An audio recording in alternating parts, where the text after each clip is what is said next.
Bienvenue dans Smart Bourse, votre double dose quotidienne de marché en direct sur Bismart. Chaque jour à la mi-journée, 12h30, 13h et en fin d'après-midi, la grande édition pendant une heure à partir de 17h. Au sommaire de cette édition de la mi-journée, des marchés actions en Europe qui tiennent bien avec un CAC 40 qui s'installe pour l'instant au-delà des 6900 points à mi-séance. Des investisseurs qui attendent évidemment les rendez-vous de banque centrale devant nous, à commencer par la Réserve fédérale américaine qui entame sa réunion de 2 jours cet après-midi. La communication est attendue demain soir. Le tapering sera sans doute la partie facile en matière de communication pour la Réserve fédérale américaine. Tout le marché est prêt à une réduction progressive, graduelle des achats d'actifs menés par la Réserve fédérale américaine au rythme de 120 milliards de dollars chaque mois. Ça, c'est pour la partie facile parce que le marché s'interroge beaucoup sur l'équilibre croissance-inflation pour 2022 et qu'en sera-t-il des taux directeurs de la Réserve fédérale américaine à l'issue du tapering qui sans doute prendra fin au cours de l'été 2022. Toutes ces questions sont encore en suspens et c'est donc une réunion de politique monétaire importante du côté de la Réserve fédérale américaine cette semaine. On en parlera dans un instant avec les stratégistes de CPR Asset Management. Le marché se prépare également à une grande introduction en bourse la semaine prochaine sur le marché américain. On est dans le domaine de l'automobile électrique. La société Rivian, qui est soutenue notamment dans son capital par Amazon, se veut comme un concurrent de Tesla avec notamment une présence qu'elle veut stratégique sur le segment des pick-up qui n'est pas encore un segment sur lequel Tesla est présent aujourd'hui. Alors autant vous dire, Rivian n'a pas livré encore de voitures ou quelques dizaines de milliers de voitures, mais je vous le disais, Amazon est au capital. La société a déjà levé plus de 10 milliards de dollars dans le privé, en dehors des marchés cotés, et donc son introduction en bourse s'annonce électrique. La semaine prochaine, la société veut lever plus de 8 milliards de dollars, ce qui serait un record dans ce secteur du véhicule électrique, et la valorisation de Rivian pourrait atteindre les 60 milliards de dollars, soit la capitalisation boursière d'un groupe comme Honda aujourd'hui dans le secteur automobile. Enfin, nous parlerons de la transition, évidemment, au démarrage de cette COP26 à Glasgow. Investir dans la transition, c'est le thème que nous déploierons avec les équipes de gestion de BDL Capital Management. «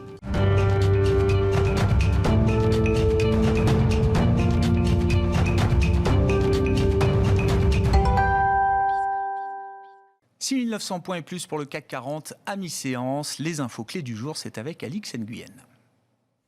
La bourse de Paris campe autour des 6900 points. Côté statistique, le ralentissement de la croissance de l'activité manufacturière dans la zone euro révèle l'impact des goulots d'étranglement dans les approvisionnements sur la production. En octobre, l'indice PMI manufacturier établi par IHS Markit est ramené à 58,3 points, soit un plus bas de 8 mois.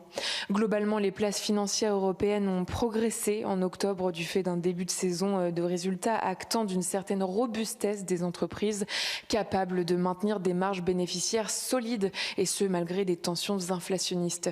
Ce matin, la Banque centrale australienne a abandonné officiellement son objectif de 0,1% pour son obligation à échéance avril 2024. La Banque centrale maintient cependant son principal taux directeur inchangé et indique que la patience sera de mise avant de relever ses taux. Elle précise aussi qu'un resserrement de sa politique est envisageable pour 2023, un scénario qui ne devait initialement pas se produire avant 2024. La Fed entame aujourd'hui une réunion de 2 jours de son comité de politique monétaire. Devrait être engagé le processus de réduction de son programme d'achat d'actifs de 120 milliards de dollars par mois. Le marché sera également attentif aux commentaires sur le caractère provisoire de l'inflation, dont le niveau atteint est inédit, du jamais vu depuis 30 ans aux États-Unis. À noter que jeudi, la Banque d'Angleterre devrait elle aussi opter pour une inflexion de sa politique. Côté valeur, plus forte baisse du CAC, ArcelorMittal est en net recul dans le sillage des contrats futurs sur le minerai de fer.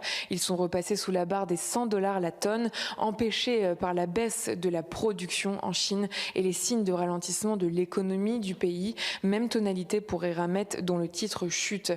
Et une info des Échos, les candidats au rachat d'Equans sont supposés remettre connaître ce jour leur offre définitive. Bouygues, Eiffage et le fonds Bain Capital seraient les 3 derniers candidats en lice après le retrait de SPIE. Engie devrait désigner le repreneur dans les jours qui suivent. Selon le quotidien, les 3 offres devraient dépasser 6 milliards d'euros, mais le prix ne sera pas le seul critère de sélection. Engie progresse légèrement. Et on termine avec une annonce, celle de Rivian Automotive. Le fabricant américain de pick-up électrique a l'intention de lever jusqu'à 8,4 milliards de dollars en bourse afin de financer son démarrage. La jeune entreprise serait donc valorisée à 53 milliards de dollars. Tendance, mon ami, c'est avec Alix Nguyen chaque jour à 12h30 et 17h dans Smart Bourse sur Bismart.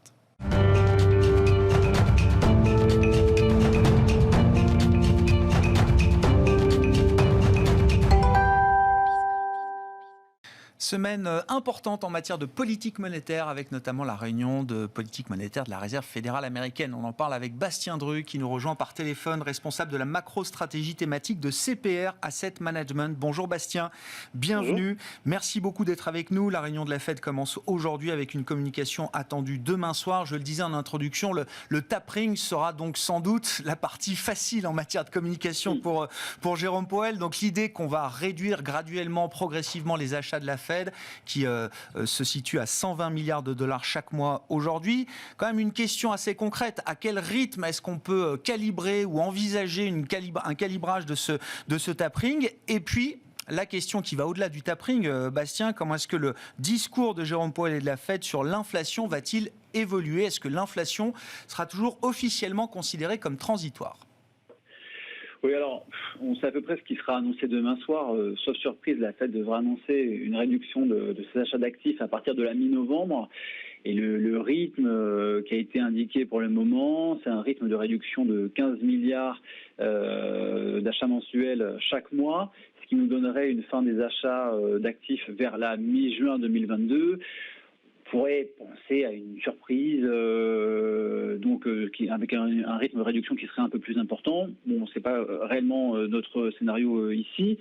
Maintenant, toute l'incertitude va vraiment porter sur ce que Jérôme Powell va dire en conférence de presse sur l'inflation et sur les hausses de taux directeurs.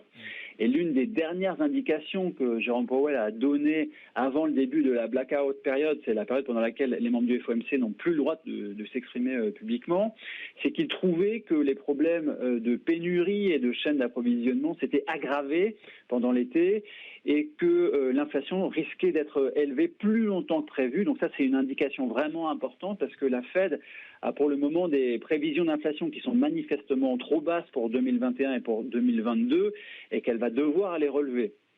Et de toute façon, les membres du FOMC doivent maintenant bien avoir en tête que la forte accélération des loyers, on parle d'une accélération quand même des loyers à 2 chiffres, c'est une accélération qui est constatée par des institutions privées, elle va commencer à rentrer dans le CPI et ça va commencer à poser un problème de crédibilité pour la Fed si elle laisse dériver un peu plus l'inflation sans réellement réagir. Donc on peut s'attendre à ce qu'on ait une communication qui continue à évoluer sur l'inflation et sur l'évocation de hauts taux directeurs donc en 2022. En fait, on voit bien que quelque chose de très puissant est en train de se passer au niveau des banques centrales. Pendant toute la décennie 2010, l'inflation a été trop faible et sa faiblesse était persistante année après année. Et les banques centrales pensaient qu'il fallait assouplir fortement la politique monétaire et surtout donner de la visibilité sur le fait qu'elle resterait accommodante pendant très longtemps. Et c'est d'ailleurs ce que toutes les banques centrales ont fait dès le début de la crise Covid, c'est essayer de rassurer sur le fait qu'elle restera accommodante pendant très longtemps.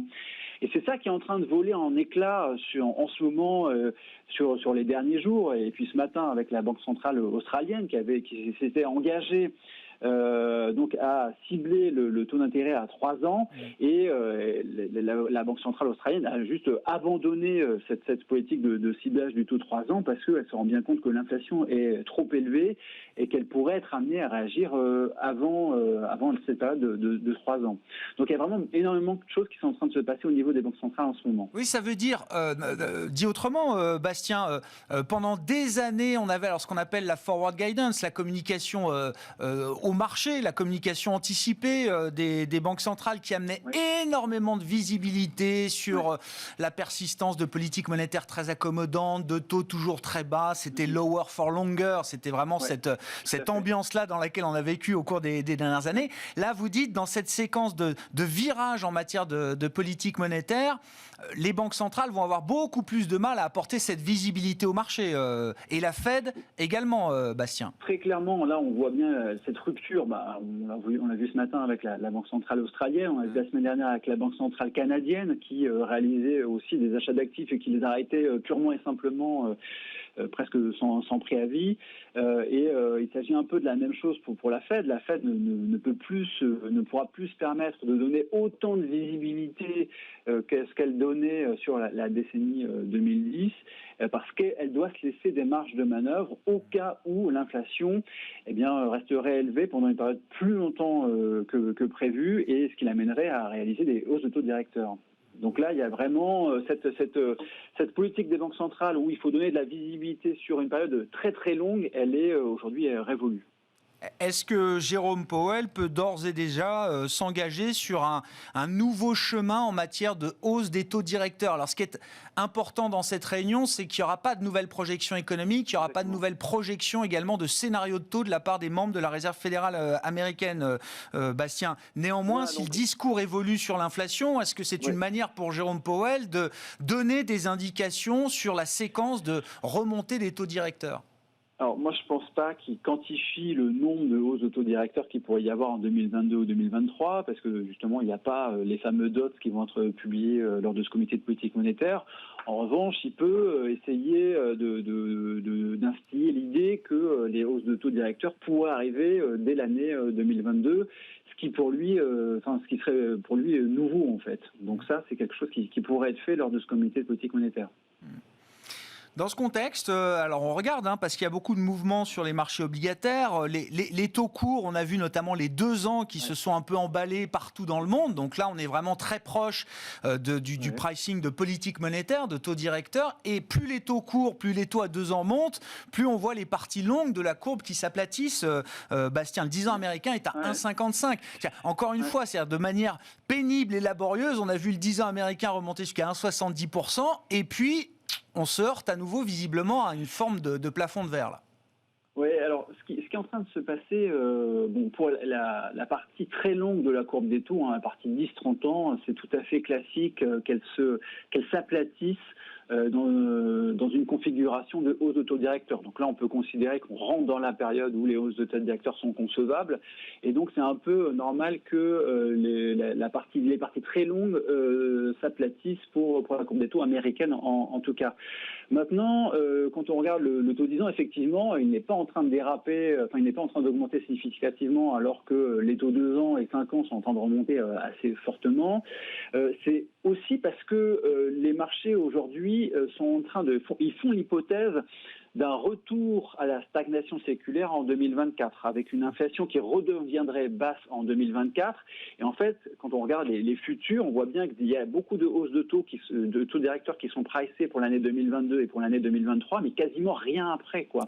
Donc en fait, ce qui est pricé pour le moment, c'est le fait que après l'année 2023, on revienne vers de la stagnation séculaire avec une inflation basse, et que donc il y aurait plus de raison pour les banques centrales de remonter significativement les taux directeurs. C'est pour ça que on a pour le moment des taux longs, en tout cas le taux de 10 ans, qui plafonnent un petit peu.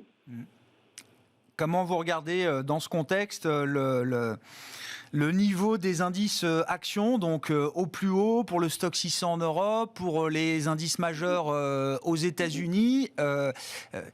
On a l'impression quand même que tous les sujets qui animent les marchés obligataires, avec une volatilité quand même importante là sur les marchés obligataires, laissent de marbre les marchés actions aujourd'hui.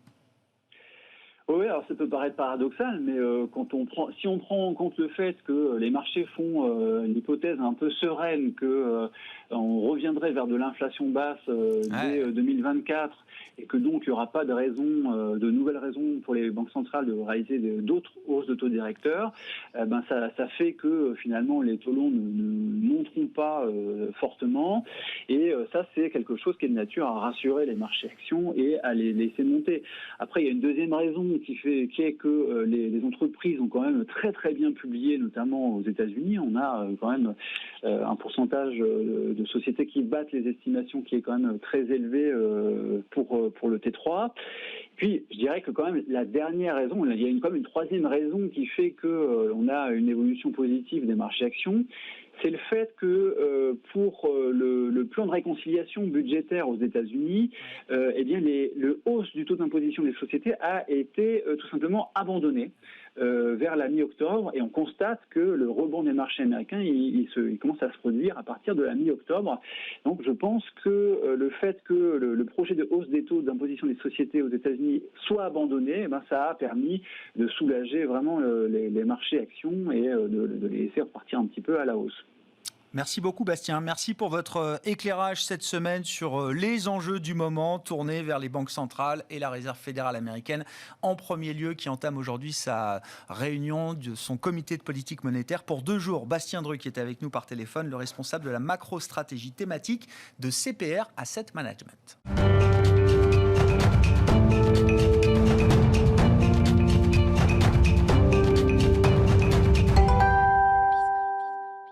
Investir dans la transition, c'est le thème dont on parle à présent avec Jean Duchin qui est à mes côtés en plateau, gérant chez BDL Capital Management. Jean, bonjour et bienvenue. Bonjour Grégoire. Merci d'être là. Vous gérez notamment le fonds BDL Transition chez BDL Capital Management qui a 2 ans d'existence aujourd'hui, c'est ça Jean?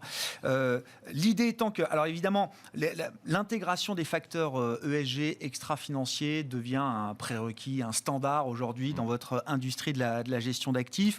Est-ce que c'est un constat que vous partagez déjà, et comment est-ce qu'on essaye d'aller un peu au-delà de la seule prise en compte des facteurs ESG, puisque je crois que ce fonds BDL Transition a une vocation, alors je ne sais pas si on peut le dire comme ça, mais une vocation quand même d'impact positif sur cet aspect extra-financier. Tout à fait. Alors, pour répondre à votre première question, oui, l'ESG chez BDL, on a estimé, de par notre bonne connaissance des secteurs qu'on couvre depuis plus de 15 ans, que désormais il y avait une occurrence de plus en plus forte en fait, des notions ESG sur l'ensemble des secteurs et non pas juste sur la transition énergétique qui est un peu le cheval de bataille commun de tous. Et donc en faisant ce constat, on a en fait décidé d'intégrer l'ESG dans notre analyse fondamentale, et donc désormais on estime, nous, pour bien faire notre travail d'investisseur fondamentaux Action Europe, on se doit d'intégrer l'ESG comme un élément fondateur de notre analyse financière notamment. Et ensuite, comment on va plus loin? Donc le fonds BDL Transition, on a décidé d'aller une étape encore plus loin, de se servir de notre bonne connaissance des secteurs, notre bonne connaissance de l'ESG, et de se servir de l'ESG en disant, on identifie des micro-secteurs porteurs pour l'avenir, et en se basant sur nos analyses, on se sert de l'ESG comme d'un moteur de performance. Et donc on a créé le fonds BDL Transition qui a 5 thématiques qui sont défendues, et donc ils ne sont pas juste une seule thématique énergie, transition énergétique. C'est un de nos thèmes, mais on a aussi 4 autres thèmes qui sont définis. Oui, c'est BDL Transition au pluriel. Au pluriel, c'est ça. Ce sont les transitions qui vous occupent à travers ce fonds. Vous allez nous en dire plus sur les grandes thématiques, les grandes verticales qui vous intéressent. Mais ça veut dire que ce fonds, alors, sur le plan réglementaire de la régulation, il est article 9, c'est ça comme on dit SFDR 9, dans le cadre exactement. de la SFDR. SFDR 9, voilà. Donc SFDR 9, ce qui différencie, on a 3 catégories.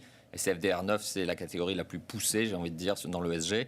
Et la différenciation, elle vient au niveau de l'impact. Et notre objectif avec ce fonds BDL Transition, c'est d'avoir un impact positif sur l'ESG et sur la thématique qui nous regarde ou qui nous concerne selon l'investissement qu'on réalise. Bon, justement, alors quelles sont les 5 grandes verticales que vous exploitez à travers ce fonds, Jean ? Les 5 grandes verticales, la première, donc je l'ai évoqué avec vous déjà, c'est l'énergie. Donc là, on va viser essentiellement la sortie de tout ce qui est énergie fossile et tout ce que cela implique en fait sur l'industrie en général. Ensuite, on a décidé de se concentrer sur le digital. Le digital, c'est intéressant parce que ça permet d'avoir un accès, je dirais, à distance à l'ensemble de l'information dans le monde, et donc ça peut réduire les inégalités globalement. Ensuite, on a une grosse thématique importante, infrastructure mobilité, avec comme axe central ici tout ce qui est isolation des bâtiments, qui est forte en Europe, c'est un vrai sujet. Et ensuite, la disparition du moteur thermique et l'avènement en fait du moteur électrique. Vous évoquiez Rivian tout à l'heure. Bon, voilà, c'est typiquement le genre d'entreprise, si elle était en Europe, qu'on pourrait investir.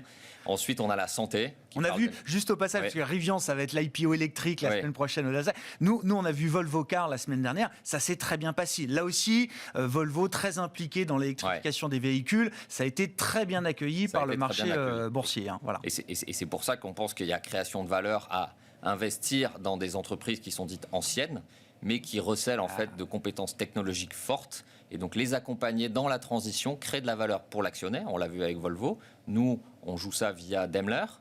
Alors la capitalisation boursière de Daimler, c'est 85 milliards aujourd'hui. La capitalisation boursière de Tesla, qui produit 500 000 véhicules, c'est plus d'1 trilliard. Et voilà, Daimler produit 2,5 millions de véhicules. Donc on pense qu'il y a quand même création de valeur à investir là. Mais je reprends mes thématiques. Donc quatrième, santé. Et la dernière, c'est un peu spécifique à ce fonds-là, c'est nouveaux enjeux économiques. Et là, on essaie d'accompagner tout ce qui est le secteur financier au global, qui veut aller plus loin dans l'ESG et notamment tout ce qui est financement des énergies fossiles. Mais votre exemple, bon, c'est le match Tesla-Daimler, mais ça m'intéresse beaucoup parce que ça montre aussi quand même que la logique d'impact ou la logique ESG poussée comme vous le faites, elle a beaucoup évolué également ces dernières années. On ne cherche plus uniquement les pure players ou les best in class. On est capable d'aller regarder ces sociétés de l'ancien monde, comme vous dites, Jean, qui ont tout un potentiel d'amélioration ESG. Et je trouve que c'est une logique très différente. Je ne sais pas si c'est d'ailleurs une logique qui est dominante aujourd'hui dans l'ESG, mais on voit bien ce vers quoi les gérants ISR, ESG sont en train de tendre aujourd'hui. Oui, exactement. C'est en train de tendre vers ça.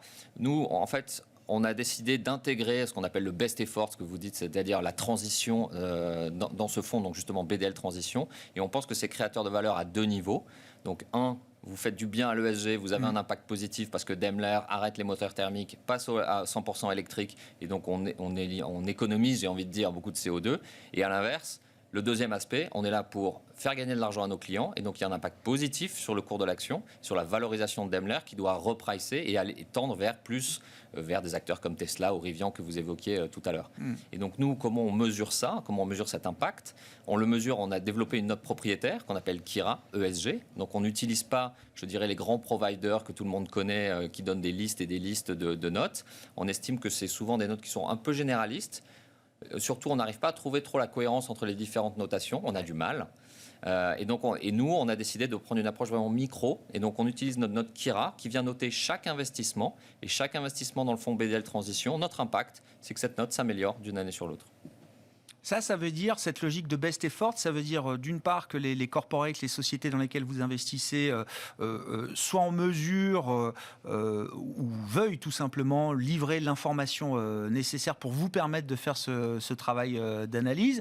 Et de l'autre côté, vous en tant qu'investisseur, il faut peut-être une nouvelle relation ou un nouveau type d'engagement actionnarial auprès de ces sociétés. Oui, alors on a un engagement actionnarial historique assez fort chez BDL. On a en moyenne, on a une équipe de gestion de 12 personnes. En moyenne, on rencontre plus de 1000 sociétés par an, donc c'est assez important. Et ça nous permet d'avoir une relation proche avec les sociétés. Donc, je dirais, d'aborder les sujets clés et importants avec eux et d'essayer de les influencer au mieux.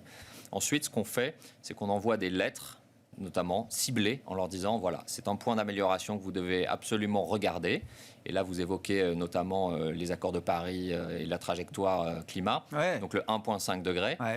Toutes les sociétés ne sont pas signataires justement de cet accord-là. On le voyait la semaine dernière dans une étude du CDP, je ne vais pas y revenir parce qu'on en a beaucoup parlé, mais dans l'univers en tout cas qui est analysé par le Carbon Disclosure Project, il y a une société cotée sur 10 aujourd'hui dans le monde qui est alignée sur la trajectoire 1,5.